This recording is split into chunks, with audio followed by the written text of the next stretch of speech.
오늘도 참 좋은 날입니다. 여러분에게 하나님의 놀라운 축복이 함께 하시기를 축원합니다.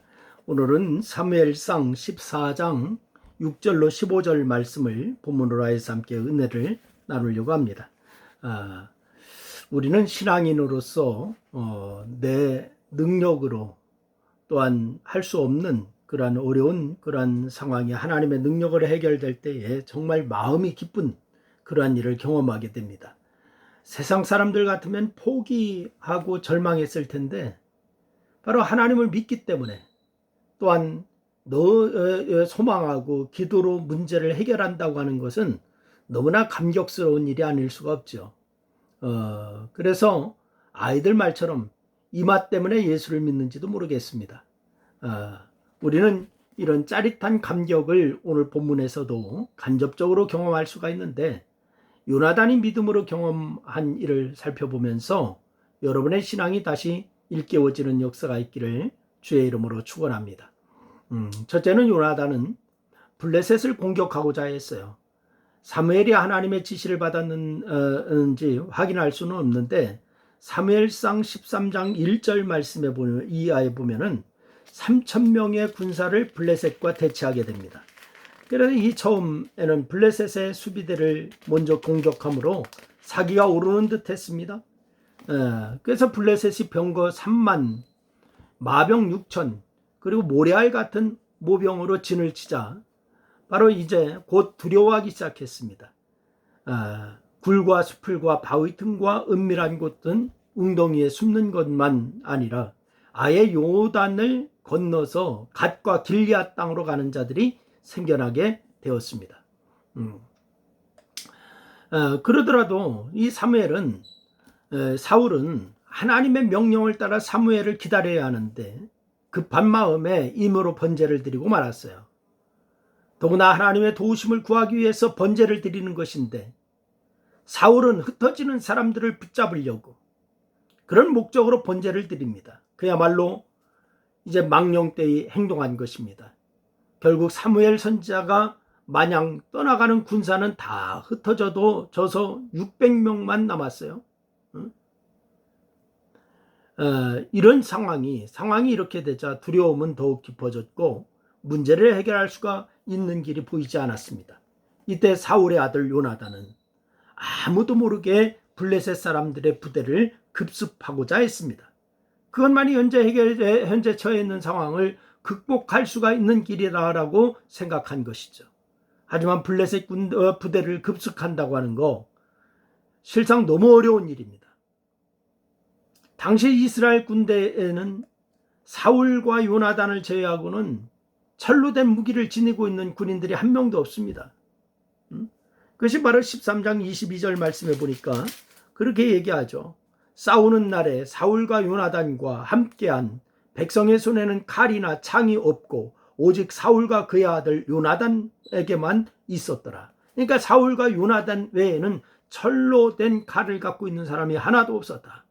이게 무슨 군대겠어요? 어떻게 싸우겠어요? 물론 요나단에게는 무기가 있었지만 무기 든 소년 한 명과 더불어 어떻게 막강한 군사력을 부유한 블레셋 부대를 공격할 수가 있겠습니까? 그것도 험한 바위를 이제 이루어진 절벽을 기어 올라야 합니다. 난공불락과 같은 곳을 기어 올라야 돼요.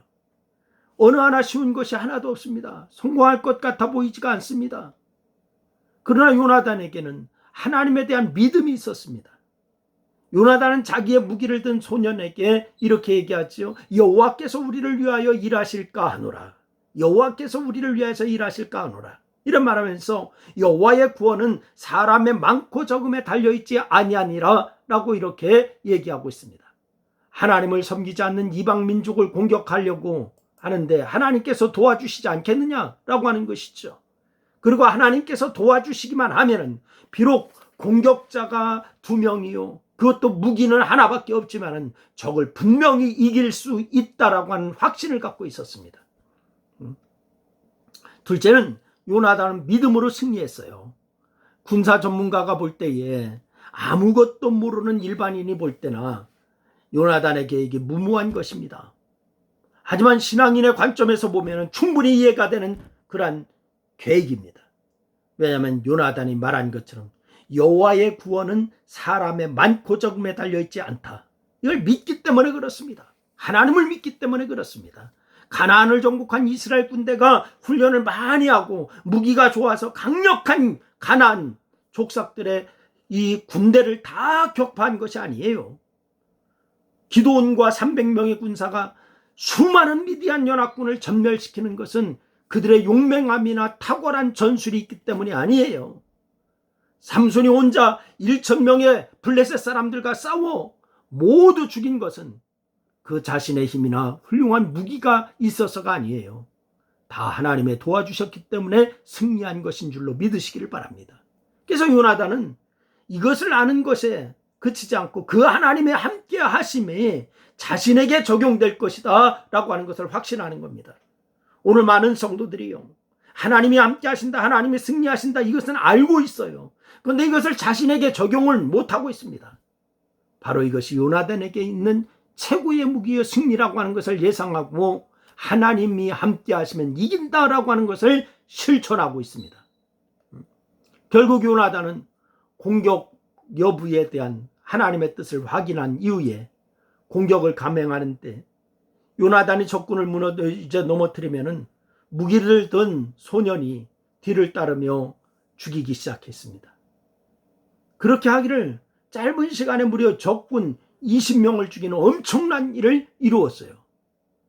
이 일로 인해서 이스라엘 군대는 사기충천하였고 반면에 블레셋은 공포와 떨림이 일어나서 전쟁에서 큰 승리를 거두게 되었습니다.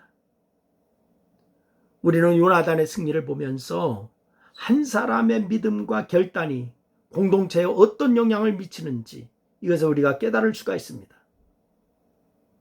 여러분 모두가 두려울 때 믿음으로 승리하고 믿음으로 생각하고 믿음으로 말하고 믿음으로 행동하는 한 사람만 있으면 분위기가 급반전될 수가 있습니다. 그런 주인공이 여러분이 되시기를 바랍니다. 그리고 문제는 해결되고 상상할 수 없는 좋은 일을 경험하게 됩니다. 여러분 한 사람 한 사람이 요나단이 되기를 축원합니다.